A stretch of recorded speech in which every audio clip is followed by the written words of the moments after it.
안녕하세요. 행렬 두 번째 시간입니다. 지난 시간 행렬의 정의에 대해서 배웠고 간단한 행렬의 개념들을 배웠습니다. 오늘은 두 번째 행렬의 덧셈, 뺄셈 그리고 실수배에 대해서 배우고 뒤에 있는 문제들을 한번 같이 연습 문제를 같이 풀어보도록 하겠습니다. 자, 우리가 수학에서 연산을 배울 때 기본적으로 사칙 연산을 배우죠. 마찬가지로 행렬에서도 사칙 연산 중 일부를 배웁니다. 그런데 사칙 연산에서 우리가 배웠던 연산의 성질이 다 그대로 적용되는 게 아니라 행렬에 맞게 행렬 버전으로 조금 바뀌어서 적용됩니다. 물론 유사한 부분도 있습니다. 해서 여러분이 공부를 하실 때는 이게 우리가 알고 있던 일반적인 사칙 연산과 비슷한 점이 무엇이고 또 차이점이 무엇인지 한번 생각하시면서 공부하시면 도움이 됩니다. 그래서 기본적인 내용들부터 한번 살펴보도록 하죠. 먼저 행렬에도 덧셈과 뺄셈이 있습니다. 그리고 행렬에도 실수배가 있습니다. 그리고 각각에 대한 성질들을 배웁니다. 곱셈과 나눗셈에 대해서 이제 여러분이 생각할 수 있겠죠. 그래서 뒤에 곱셈이 있고 행렬에선 나눗셈은 없습니다. 그 차이를 좀 생각하면서 공부를 해봅시다. 자, 먼저 덧셈 뺄셈은 기본적인 표현 자체가 기호로 동일하게 나타내집니다. 덧셈은 더하기, 뺄셈은 빼기죠. 그럼 우리가 항상 덧셈 뺄셈의 정의를 잘 기억하시는 게 좋습니다. 우리가 다항식에서도 다항식의 덧셈과 뺄셈을 정의할 때 어떻게 정의했었냐면 같은 차수의 항끼리 더해주거나 빼준다 라고 얘기했었죠. 그걸 동류항이라고 했던 거 기억하실 겁니다. 자, 행렬도 마찬가지로 더하거나 빼기 위해서는 먼저 중요한 전제가 있습니다. 뭐냐면 같은 꼴이어야 돼요. 그 말은 무슨 말이냐면 2x2 또는 2x2끼리의 덧셈 뺄셈은 가능하지만 2x2와 2x3의 덧셈 뺄셈은 불가능하다는 겁니다. 그래서 먼저 같은 꼴인지 꼭 확인을 하셔야죠. 물론 문제에선 같은 꼴만 연산을 시키겠죠. 왜 같은 꼴이어야 하냐? 왜냐하면 행렬에서의 덧셈 뺄셈은 결국에 각각 성분에 대한 덧셈 뺄셈과 같기 때문입니다. 그래서 서로 이제 같은 꼴이기 때문에 대응하는 각 성분을 더한 것 이렇게 생각하시면 되고요. 또 성분을 뺀 것 이것을 뺄셈이라고 생각하시면 되겠습니다. 그래서 각 성분을 더하거나 각 성분을 뺀 것을 덧셈 뺄셈이라고 합니다. 그래서 여기는 크게 개념을 막 표시하는 게 중요하지 않는 이유는 아래 보시면 바로 이해가 될 거기 때문이죠. 자, 여기 보시죠. 두 행렬은 같은 꼴입니다. 2x2죠. 2x2를 a 플러스 b 하면 어떻게 돼요? 같은 성분끼리, 즉 같은 행, 같은 열에 있는 성분끼리 더해주면 된다. 또는 빼주면 된다. 이렇게 생각하시면 되겠습니다. 그래서 간단하게 예시를 보시면 자, 두 녀석은 A, B는 같은 꼴이니까 더하거나 뺄 수가 있고요. 더했을 때 같은 성분끼리 계산을 해줘서 결과값을 나타내주면 됩니다. 그래서 나머지도 해주면 되겠죠. 근데 이제 전반적으로 연산하는 거니까 여러분이 노가다라고 하면 좀 그런가요? 하여튼 직접 계산을 해주시면 되겠습니다. 뺄셈도 마찬가지죠. 같은 성분끼리 빼서 결과를 정해주시면 되겠습니다. 그래서 2x2에서 계산이 됐으니까 당연히 결과물도 2x2로 나오겠다. 이렇게 생각하시면 되겠습니다. 자, 공부를 열심히 한 친구들은 여기서 덧셈과 뺄셈의 차이를 한 가지 알 수 있겠죠. 무엇이냐? 덧셈은 그냥 더하면 되니까 a 더하기 b랑 b 더하기 a랑 결과값이 같겠구나 이렇게 생각할 수 있죠. 하지만 a-b 같은 경우는 앞에 있는 녀석에서 뒤에 있는 녀석을 빼는 거기 때문에 a 빼기 b와 b 빼기 a는 다르다라는 걸 알 수 있겠죠. 이런 걸 우리가 뭐라 했냐? 교환 법칙이라고 합니다. 교환 법칙 말고 또 우리가 중요하게 배웠던 법칙 세 가지가 있습니다. 뭐가 있죠? 교환 법칙 하나는 여러분 한번 생각해 보세요. 뭐가 있죠? 네, 잘하셨습니다. 결합 법칙. 그 다음에 하나는 뭐죠? 네, 잘 대답하셨습니다. 분배 법칙이 있습니다. 선생님 혼자 쇼하는 거 아니죠? 여러분도 대답하면서 공부하셨으면 좋겠어요. 자, 이 세 가지를 우리가 메인으로 배웠고요. 각각의 정의를 잘 알고 계시리라 믿습니다. 네, 결합 법칙, 교환 법칙. 이 차이를 정확하게 설명을 여러분이 한번 해보시겠어요? 한번 교환 법칙과 결합 법칙의 차이가 먼저 한번 설명해 보십시오. 네, 잘 대답하셨습니다. 하셨겠죠? 교환 법칙은 쌤이 순서를 바꾸는 거다라고 얘기를 했고요. 죄송합니다. 교환 법칙은 앞뒤를 바꾸는 거다. 앞뒤를 교환하는 거예요. 그리고 결합 법칙이 순서죠. 순서를 바꾸는 겁니다. 그래서 교환 법칙은 꼭 앞과 뒤가 연산 교합해 앞과 뒤가 바뀌는 거고, 결합 법칙은 연산의 순서가 바뀌어서 괄호가 바뀌죠. 네, 분배 법칙은 분배 법칙에 대해서는 이따가 또 언급하도록 하겠습니다. 그래서 다시 돌아와서 A 플러스 B랑 B 플러스 A는 연산에 플러스란 연산 기호를 두고 앞, 뒤가 바뀌었습니다. 그랬을 때 교환 법칙이 성립하면 그 결과값이 같다. 자, A 마이너스 B도 마찬가지죠. B랑 A의 자리를 바꿔주면 교환 법칙이죠. 이때는 같지 않으니까 교환 법칙이 성립하지 않습니다. 자, 결합 법칙은 어떻게 하는 거예요? 결합 법칙은 A 플러스 B를 한 다음에 C를 해라. 뭐 예를 들어서 이런 결합이 되는 순서가 있었고, 이때 이걸 깨고 이렇게 하면 같죠? 그래서 덧셈은 결합 법칙도 성립합니다. 이걸 이제 눈으로는 이렇게 보이고 여러분은 어떻게 생각하셔야 돼요? 실제로 이런 식으로 각 성분별로 각 성분끼리 연산되었을 때의 상황을 상상하시면 되겠습니다. 그럼 뺄셈도 생각을 해보면 여러분 이 녀석이 같나요? 네, 다르다는 사실 아시겠죠? 다르죠. 여러분이 한번 생각을 해보시면 알 수 있습니다. 그래서 무슨 말이냐? 얘 먼저 연산하면 2x2가 나오겠죠? 그 녀석이랑 또 C랑 연산하는 것. 이 순서를 바꿔서 B랑 C를 먼저 연산하고 그 나온 2x2를 A랑 연산한 것은 결과값이 다르다. 그래서 뺄셈은 결합법칙도 성립하지 않습니다. 자, 그래서 이걸 뭐 형광펜까지 해야 되는지 모르겠는데요. 어쨌든 우리가 덧셈은 교환법칙, 결합법칙이 다 성립한다. 이렇게 기억하시고, 이거는 뭐 묻진 않지만 우리가 궁금증을 해결하기 위해서 뺄셈은 네, 성립하지 않죠. 둘 다. 네, 이렇게 대답을 해주면 되겠습니다. 여기서 이제 또 여러분이 질문하셔야 되는 것 중에 하나가, 그럼 선생님 덧셈의 분배 법칙은 어떻게 되나요? 이렇게 질문을 할 수 있겠죠. 결과를 아시나요? 선생님이랑 교육 공부부터 열심히 하신 친구들은 잘 대답할 수 있을 텐데, 분배 법칙은 하나의 연산에 대해서 대답할 수 있는 게 아닙니다. 2개 이상의 연산에 대해, 예를 들어 덧셈에 대한 곱셈에 대한 덧셈, 이런 식으로 2개 이상의 연산에 대해서 대답할 수 있는 거죠. 그래서 덧셈에 대한 분배 법칙은 성립되지 않는 어떠한 표현입니다.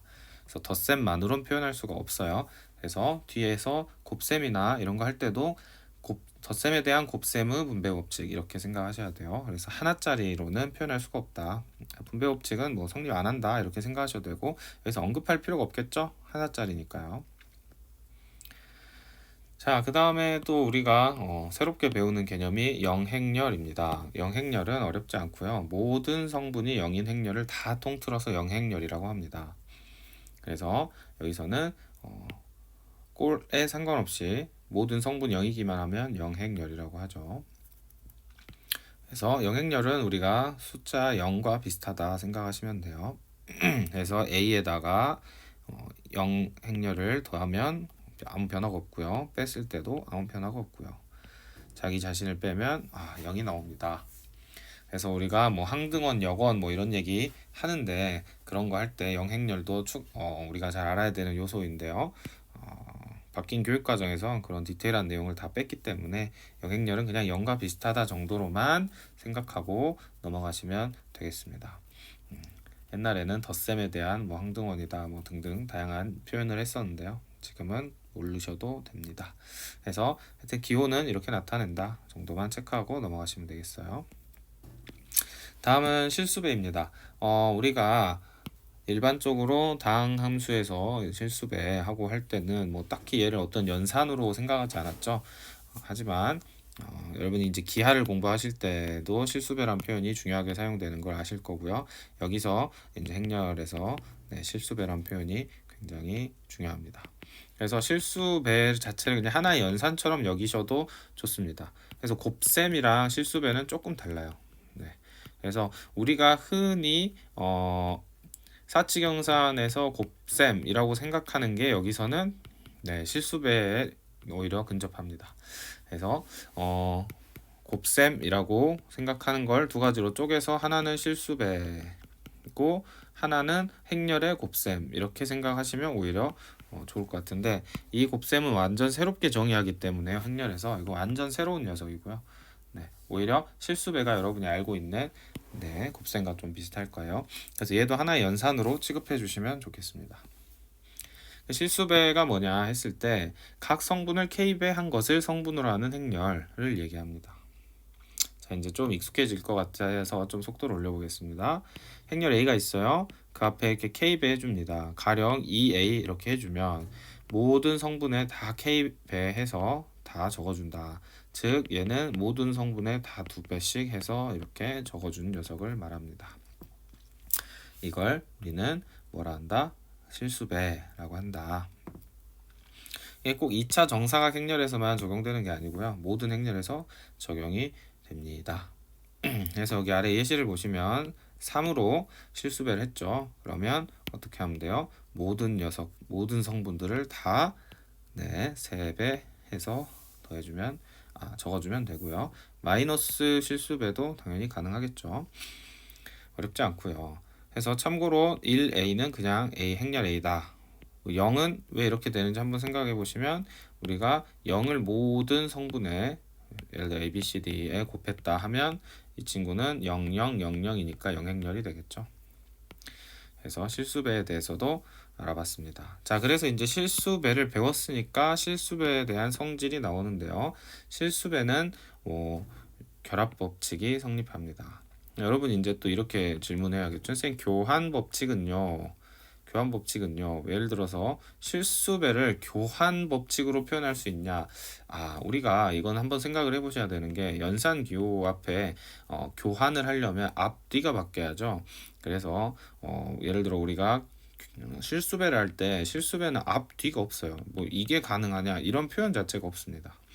그래서 이 부분은 그냥 이런 표현 자체가 없기 때문에 교환법칙이 성립하냐는 따지지 않고요. 예를 들어 얘를 교환법칙 성립하냐 하면 이거죠. 그러니까 만약에 실수배라는 연산끼리를 2번 한다 이러면 교환법칙 이런 걸 고민하겠지만 교환법칙의 실수배 자체가 이렇게 앞뒤가 있게 연산 앞뒤로 어떠한 성분들을 집어넣어서 하는 게 아니라 그냥 말 그대로 얘를 몇 배 한다 이게 다기 때문에 교환법칙을 따지지 않습니다. 성립한다 안 한다 묻지도 않고요. 뭐 이렇게 한다 해서 뭐 틀리겠어요. 뭐 뒤에서 곱해주는 거나 앞에서 곱해주는 거나 이건 아무 의미가 없어요. 연산에서. 왜냐하면 우리가 연산을 할 때는 어떻게 생각하시면 되냐면 행렬과 행렬에 대한 연산을 하는 게 주요고 행렬 안에서 무슨 연산이 일어났다 하면 그건 실수배 그거 하나밖에 없어요.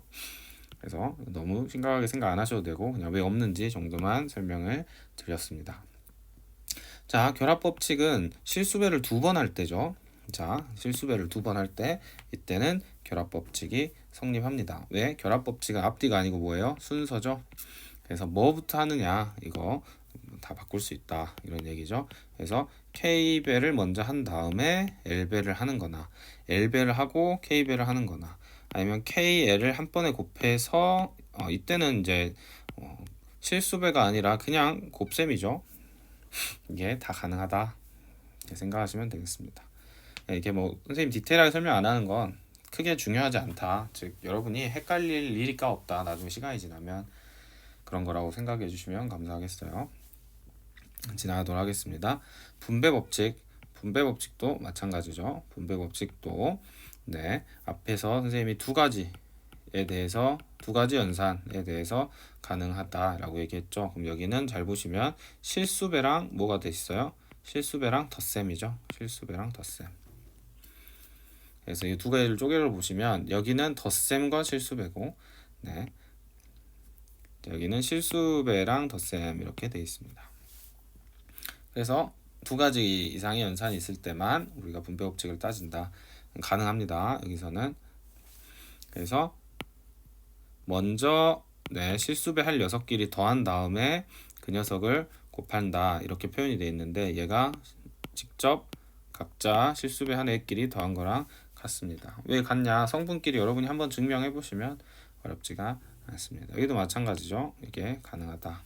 분배 법칙. 네, 그러니까 이걸 막 다 외우려고 하지 마시고요. 어떻게 접근하시면 좋냐면 기본적으로 내가 된다고 생각하는 것들은 다 된다고 생각하시면 돼요.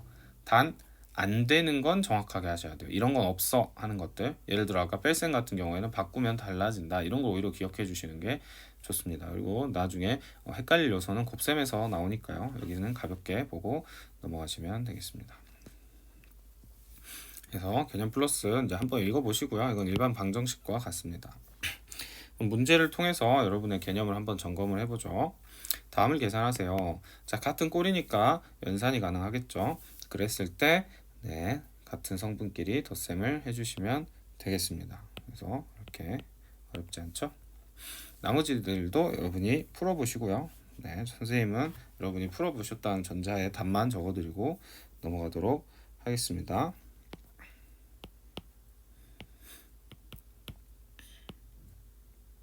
어렵지 않죠? 바로바로 죄송합니다. 뺄셈인데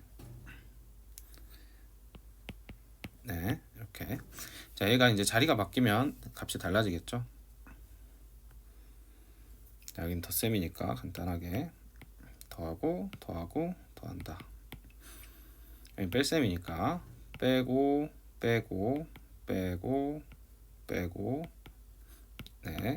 이렇게 계산해 주시면 되겠습니다.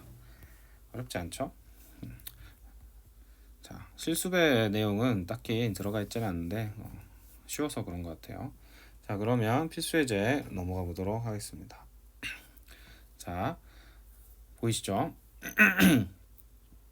자, 이걸 풀 때 아까도 말씀드렸지만 우리가 덧셈은 다양한 법칙들이 다 성립한다. 근데 뺄셈은 성립하지 않는다. 이런 거 기억하시죠? 하지만 이제 이걸 원론적인 풀이를 하는 것보다는 우리가 직관적으로 다항식에서 생각했던 걸 그대로 적용하셔서 문제를 푸셔도 괜찮습니다. 그래서 먼저 얘를 정리를 하고 푸는 게 좋겠죠. 그래서 먼저 정리를 하시면 여기 분배 법칙 된다 했죠. 실수배는. 이게 거부감이 없으시면 그냥 하시면 되고요. 이게 왜 되지? 라는 생각이 들면 그때 성질을 좀 가서 확인해서 이건 돼, 이건 안 돼 이렇게 생각하시면 좋겠어요. 정리하시면 이렇게 나타나죠. 그리고 이 녀석도 연산이 가능합니다. 얘끼리 연산하면 이렇게 되고 B끼리 A죠. 4A B끼리 연산하면 5B가 됩니다. 이렇게 먼저 계산을 하시고요. 계산을 다 하신 후에 여기에 실수배를 하셔서 적용해 주시면 되겠습니다. 그럼 실수배를 해보면 여기는 4A를 만들어야죠. 지금 4A는 12, 8, 4. 자, 5B는요 25 마이너스 5 이렇게 되죠. 그래서 이걸 다 더해주면 같은 성분끼리 더해주면 네. 다음과 같은 결과가 나올 겁니다. 그래서 어렵지 않죠? 이렇게 계산해 주시면 될 것 같고요. 자, 우리가 다항식에서 배웠던 거랑 똑같습니다. 그 다음에는 이제 x를 구하는 거죠. 그래서 x를 구하는 것도 먼저 실수배에 대한 분배 법칙 등을 다 해주고 정리를 하겠습니다. 실수배를 먼저 잘 정리를 해주고, 자, 그럼 x 넘어가면 이렇게 되죠. 그 다음에 5a-2b. 네, 그래서 먼저 2x를 구할 수 있고요. 2x를 구한 다음에는 네, 2로 나눠주면 되겠습니다. 그래서 먼저 2x를 구해보면 5배를 하고 2배를 하고 빼주고 계산을 천천히 해주시면 되겠습니다. 그래서 여기는 5배라면 마이너스 30, 2배를 하면 마이너스 18 이렇게 되죠. 그것도 빼줘야 됩니다. 그래서 여기 마이너스 네, 12가 들어가죠. 그래서 이게 2x예요. 2x는 이런 식으로 나머지도 여러분이 다 구해주시면 되겠습니다. 그래서 여기도 5 곱해주고 여긴 2 곱해주고 빼줘요. 마이너스 8 5 곱해주고 2 곱해주고 빼줘요. 네. 그러면 지금 이렇게 2x가 얼마인지 나타났죠. 그럼 얘를 x로 바꾸려면 2분의 1을 양쪽에 곱해주시면 됩니다. 그래서 네, 이런 식으로 마무리가 되겠습니다. 어렵지 않죠? 여러분이 한번 연습해 보시면 되겠습니다. 네, 기본 문제고요. 넘어가시면 자, 두 번째 이제 필수예제 5번입니다. A, B를 각각 구하세요. 자, 연립방정식이랑 비슷한 풀이네요. 그랬을 때 자, 3A 플러스 B 마이너스 A 플러스 B를 해주면 되겠죠. 그러면 2A가 나오고, 자, 여기서 여기를 빼서 연산을 해주시면 2A가 나오겠습니다. 그래서 한번 빼볼까요? 빼보면 0 마이너스 2를 뺐으니까 4 0 이렇게 나오네요. 이게 2a죠. 그러니까 a는 0, 2, 2, 0 이렇게 됩니다. 자, 그러면 a, b랑 a를 빼주면 b를 또 구할 수 있겠죠. 그래서 b를 구해보면 b는 1, 마이너스 4, 마이너스 4, 1 이렇게 구하실 수 있겠죠. 풀이는 뭐 그때그때 다른데 연립해서 푼다라는 개념 자체는 여러분이 생각하시는 기본적인 사고와 크게 다를 바가 없습니다. 아래 문제도 똑같은 문제의 반복이니까요. 여러분이 풀어보시길 바랍니다. 다음으로 행렬이 같을 조건 실수배 같이 나와 있는 문제를 보시죠. 자, 문제를 보시면 이제 이 행렬 A와 B에 대한 표현을 줬고 이 행렬이 다음과 같아. 근데 이걸 구해줬으면 좋겠어. 이렇게 얘기하고 있습니다. 자, 어쨌든 우리가 얘를 더할 때 x, a, y, b가 결국엔 1, 3, 3, 1이다 라는 식을 풀어주시면 되는데요. 여기를 직접 x배를 해서 여러분이 네, 이런 식으로 표현해 주시고 여기 b에도 y를 곱해 주시면 이게 원론적인 풀이죠. 그래서 얘를 더하면 마이너스 y, x 플러스 y, x 플러스 y, 마이너스 y 이렇게 나오죠. 그래서 y는 마이너스 1이고 그 마이너스 1인 걸 대입하면 x는 4다. 이게 정석적인 풀이입니다. 근데 이제 실전에서 얘 같은 경우에는 그냥 바로 보이죠. 여기랑 여기 곱했던 1이 나왔대. 아, 그럼 여기가 1이 돼야 되겠네. 더하려면 1이 돼야겠네. 여기 마이너스 1 곱했겠다. 네, 마이너스 1 곱했겠다. 그래서 y는 마이너스 1이다. 이렇게 생각할 수 있죠. 그럼 얘가 마이너스 1인데 여기에 뭔가 x배를 했더니 플러스 3이 나왔대요. 아, 여기는 4를 곱해줬어야겠구나. 이렇게 바로 유추할 수도 있지만 이게 원론적인 풀이를 하시는 게 처음에 연습할 땐 좋겠죠.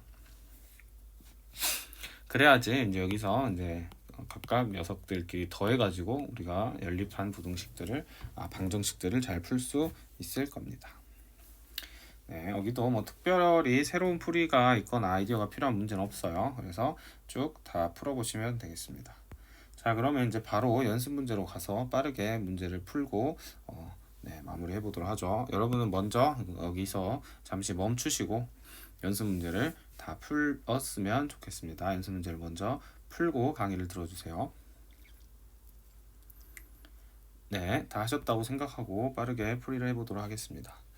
자, 1번 문제입니다. 2x3냐 2x3인지 봅시다. 자, 이게 행이고요. 이게 열이죠. 행, 열 이렇게 되죠. 그래서 이 친구는 3행, 네, 2열이다. 기억은 틀렸습니다.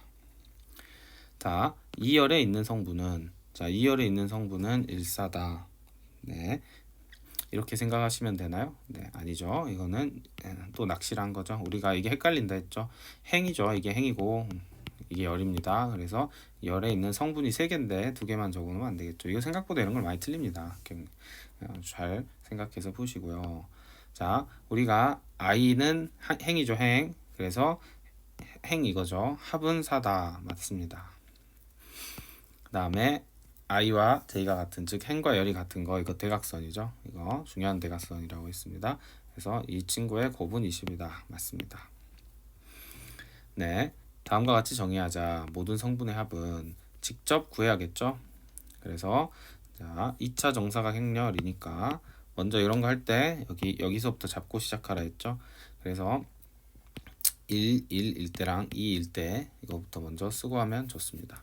그래서 이거 같은 경우에는 오히려 그냥 i가 홀수일 때 짝수일 때로 나눴네요. 바로 그냥 홀수 짝수일 때로 풀도록 하겠습니다. 원래는 이게 좀 빠르긴 한데요. 풀어보시면 i가 홀수일 때 1일 때 말하고요. i가 짝수일 때 2일 때 말하겠죠. 그럼 여기가 1이 들어가니까 j 에다가 3을 더해준 값이 성분이 되겠죠. 그래서 먼저 1 생각해보면 1이고 3 더해줘서 4다. 이렇게 적으시면 되겠고요. 그 다음에 여기 1, 2다 하면 여기 5 이렇게 적어주시면 되겠죠. 자, 그럼 이 1은 어떻게 되나요? 짝수일 때죠. i가 짝수고요. 그러면은 이때는 6이 들어오고 2일 때 j만큼 빼줘라. 그러면 여기는 6 빼기 1이니까 5가 되겠고 A22는 4가 되겠죠. 그래서 모든 성분의 합을 구해줘 했기 때문에 답은 3번이라 하시면 되겠습니다. 3번 문제입니다. 자, 이것도 결국엔 얘를 보면서 2x3구나 생각하시고 모든 성분의 합은 27이다 라고 줬네요. 그래서 모든 성분을 직접 다 대입해서 구하셔야겠죠. 6개 항을 다 구하셔야 합니다. 자, 1부터 2, 3 있고요. 1, 3 있죠. 각각 다 구해봅시다.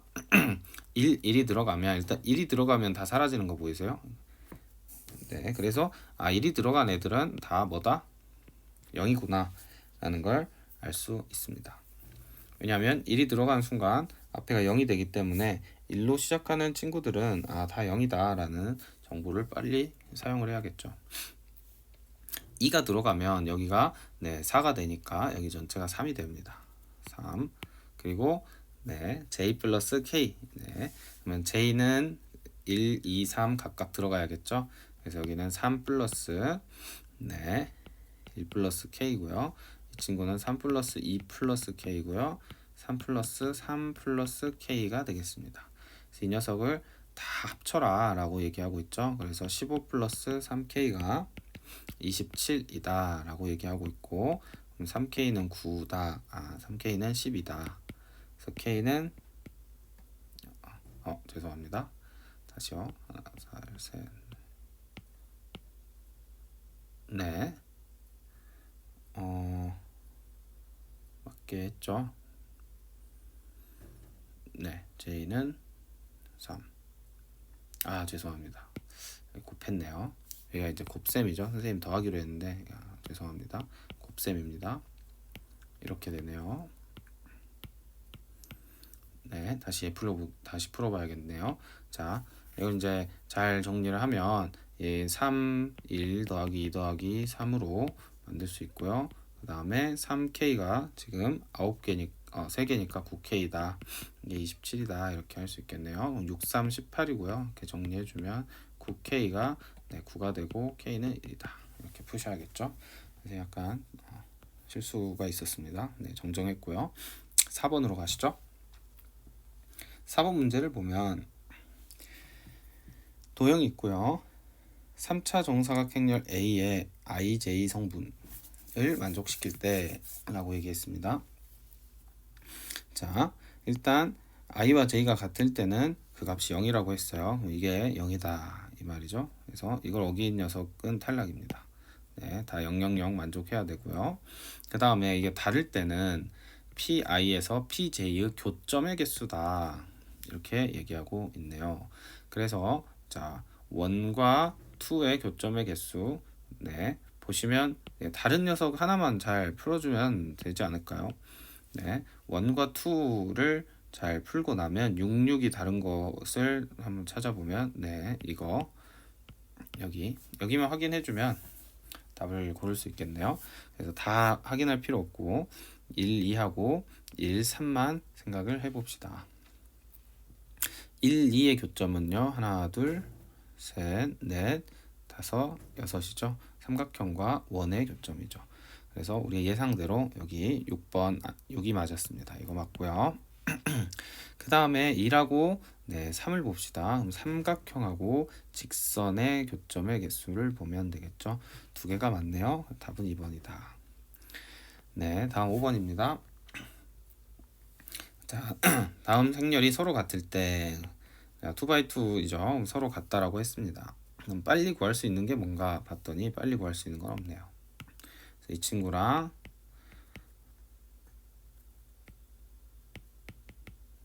이 친구가 같다. 넘기면 이렇게 되죠. 그래서 x는 3 또는 2다. 이렇게 되고요. 자, 그 다음에 얘랑 얘를 갖다 놓으시면 이렇게 되고 y는 3 또는 마이너스 1이겠죠. 마지막으로 네, x랑 y랑 곱했더니 마이너스 2가 나온다. 자, 이렇게 곱해서 마이너스 2가 나올 수 있는 컨비네이션은 이거밖에 없겠네요. 그래서 x 마이너스 y의 값은 얼마다? 3이다. 이렇게 풀 수 있겠습니다. 6번입니다. 자, 성분을 합을 구하세요. 지저분하지만 잘 네, 계산을 해주시면 되겠습니다.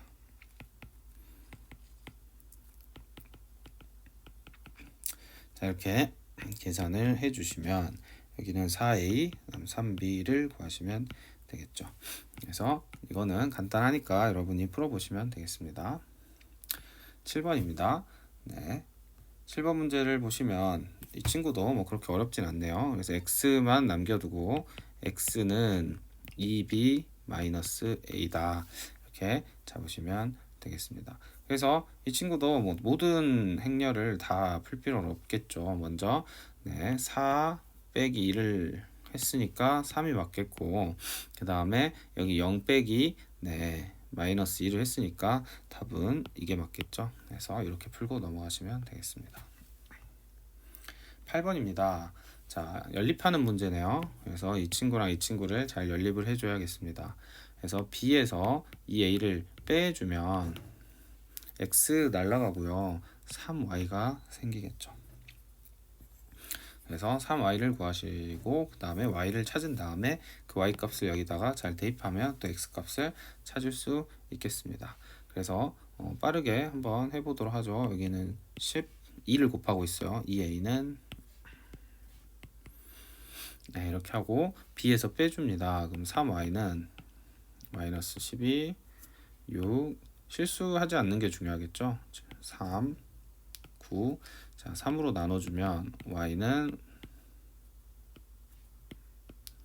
네, 이렇게 Y를 구해주실 수 있겠습니다. 물론 이걸 이제 풀 때 이렇게 Y 따로 구하고 선생님처럼 그다음 X를 구한 다음에 그 X에다가 네, 뭔가를 더해주는 방법도 있겠죠.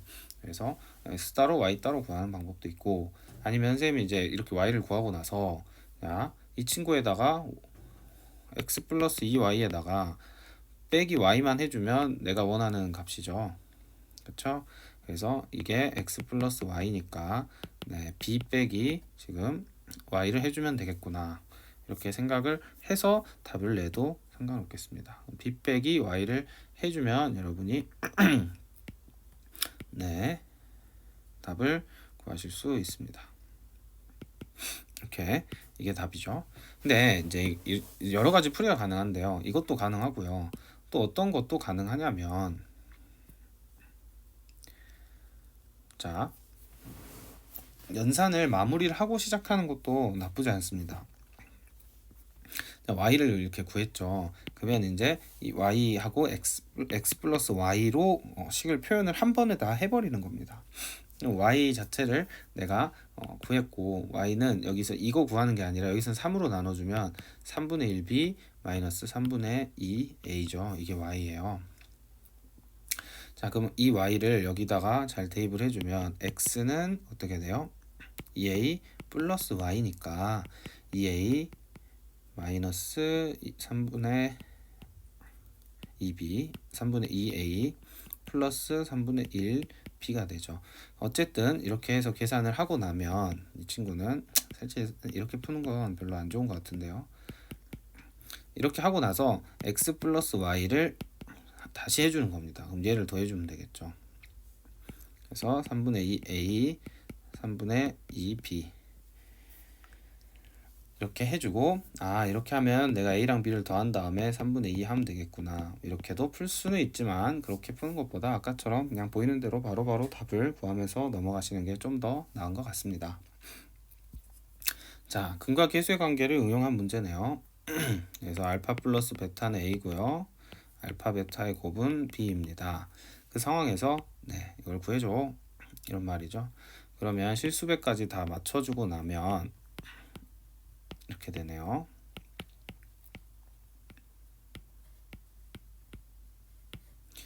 이 녀석이 다음과 같다 라고 얘기하고 있죠. 그래서 네, 알파 플러스 베타가 3이다. 그러니까 a는 3이다. 이런 식으로 구하라 이런 말인 것 같습니다. 곱셈 공식 써가지고 마저 풀어주시면 되겠고요. 답은 19가 나오시면 됩니다. 다음 10번입니다. 10번 A, B, C를 줬고요. 네, 실수배 했더니 B다 이렇게 나타내는 거죠. 그냥 간단한 실수배 문제가 되겠습니다. 그래서 네, X 곱해 주시고 이렇게 Y 곱해 주시고 C에다가 Y 곱해 주시고 그게 B다 이렇게 얘기하고 있죠. 자, 그러면 2X 더하기 0은 4다. 그러면 X는 얼마죠? 네, 2다. 이런 식으로 하나씩 찾으라는 소리죠. 다음 x를 찾았으니까 x랑 y랑 더하면 네 5다. 그러면 x 마이너스 5가 마이너스 y가 5다. 그러면 2 빼기 y가 5다. 그래서 y의 값은요 마이너스 3이다. 이렇게 찾을 수가 있겠죠. 자, y까지 다 찾았으니까 a, b를 여러분이 직접 또 찾아주시면 되겠습니다. 그래서 두 개를 잘 마무리를 해주면 a는 3이 나오고 b는 1이 나오네요. 그래서 답을 고르시면 되겠습니다. 11번입니다. 실력 문제 두 개 있는 건데 그닥 어렵진 않으니까요. 차분히 풀어보시면요. 자, 잘 읽으셔야 돼요. 3차 정사각형 행렬이고 자, ij 1부터 3까지 있죠. 여기도 1부터 3까지 있고 각 성분에 대하여 자, ij랑 ji 이렇게 표현을 했습니다. 자, 이거 여러분 잘 생각을 해보세요. 우리가 분명히 세 개가 있을 때 자, 이렇게 3, 3 이렇게 있을 때 분명히 가운데는 같다 그랬죠. 그래서 여기는 서로 같은 친구예요. i랑 j가. 그리고 이쪽을 이 세 칸을 뭐라고 봤죠? 이 세 칸은 잘 생각을 해보시면 여기는 j가 i보다 큰 곳이죠. 맞나요? 맞습니다. 그러면 여기 세 칸은요? 여기는 당연히 i가 j보다 큰 곳입니다. 그리고 지금 이 녀석들의 대칭성을 생각을 해봤을 때 별표끼리는 ij가 서로 뒤바뀌죠. 네, 이런 구조를 잘 보면 ij와 ji가 서로 뭐하다? 네, 음수, 즉 절대값은 같고 부호는 반대다. 이렇게 해석을 해주시면 되겠습니다. 그래서 가령 a의 1, 3하고 a의 3, 1은 서로 뭐가 같다? 절대값이 같다. 부호는 반대다. a의 모든 성분은 정수이고 모든 성분의 제곱합이 얼마예요? 6이다 라고 했습니다. 이게 이제 모든 성분을 다 제곱을 해서 더했는데 6밖에 안 나왔다 라는 거죠. 6밖에 안 나왔어요. 자, 그럼 이제 천천히 풀어봅시다.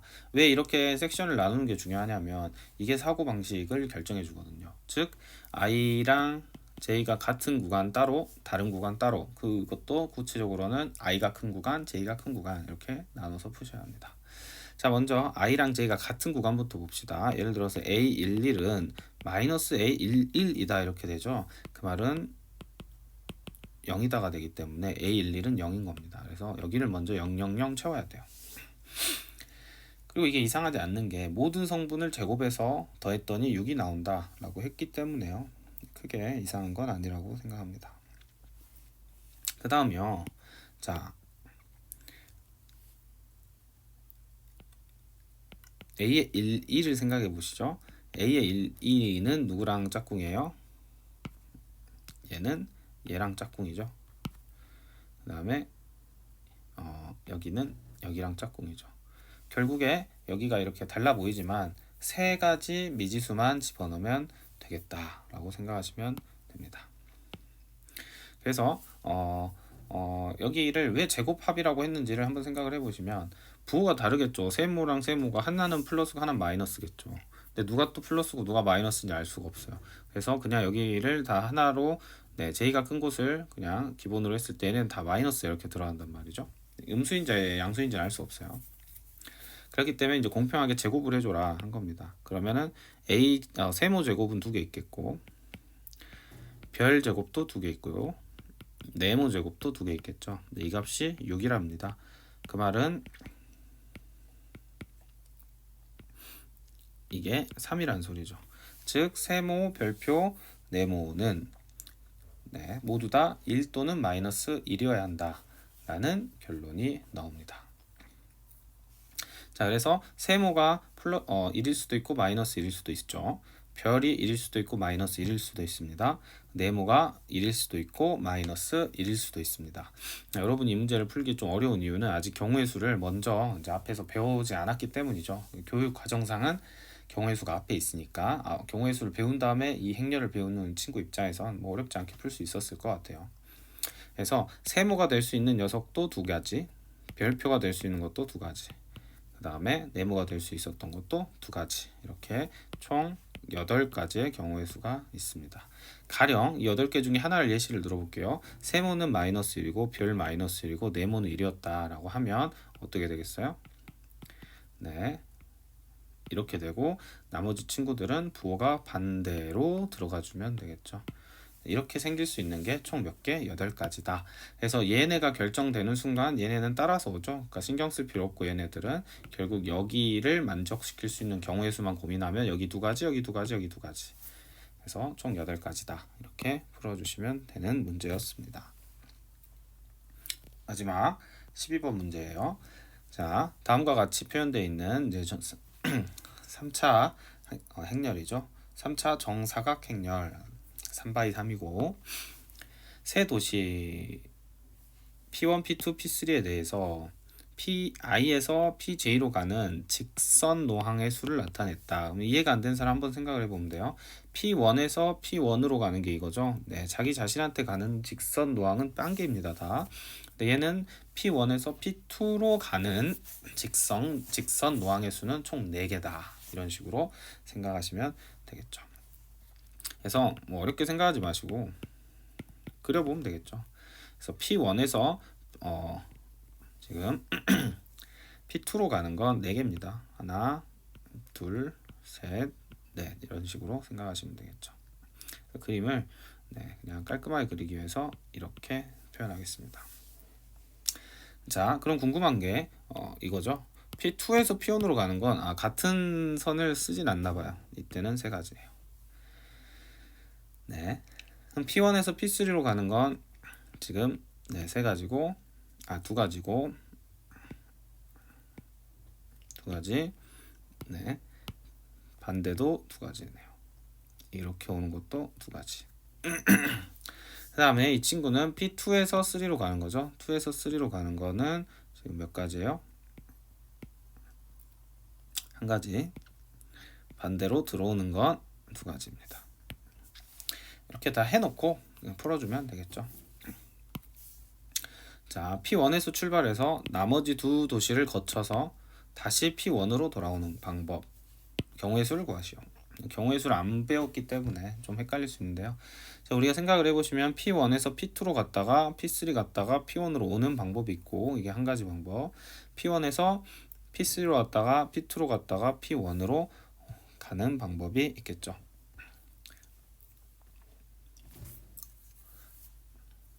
물론 이렇게 질문한 학생도 있겠죠. 선생님 일로 갔다가 일로 갔다가 일로 갔다가 다시 일로 갔다가 일로 갔다가 이렇게 이런 건 안 된가요? 문제 좀 엄밀하게 좀 네, 써줬으면 좀 좋긴 하겠지만 이렇게 푼다라고 일단은 생각하고 풀어보시면 되겠습니다. 그래서 처음에 P1에서 P2로 갔다가 P3로 갔다가 P1으로 돌아오는 경우랑 P1에서 먼저 3 갔다가 2 갔다가 P1으로 돌아오는 경우의 수를 생각해 보시면 되겠습니다. 그래서 1에서 2로 갈 때는요, 지금 이제 1에서 2로 갈 때는 먼저 네 가지죠. 2에서 3로 갈 때는 한 가지고 3에서 1으로 오는 거 두 가지. 다 곱해 주시면 되고요. 1에서 먼저 3로 가는 거 두 가지죠. 3에서 2로 가는 것도 두 가지. 2에서 1으로 가는 거 세 가지. 다 곱해 주시면 12가지. 이거는 더하셔서 20가지 경우의 수다. 이렇게 대답하시면 되겠습니다. 아마 이제 경우의 수까지 다 배우고 오면 좀 쉽게 풀렸을 텐데 아직 경우의 수를 미처 배우지 않았기 때문에 조금 어려우실 수도 있었을 거라 생각이 듭니다. 네, 그래도 여러분 수고하셨고 잘 이 정도 개념이면 웬만한 문제는 풀리니까요. 잘 복습해 보시고 복습이 완료되시면 이제 행렬의 곱셈으로 넘어오시면 되겠습니다. 수고 많으셨습니다.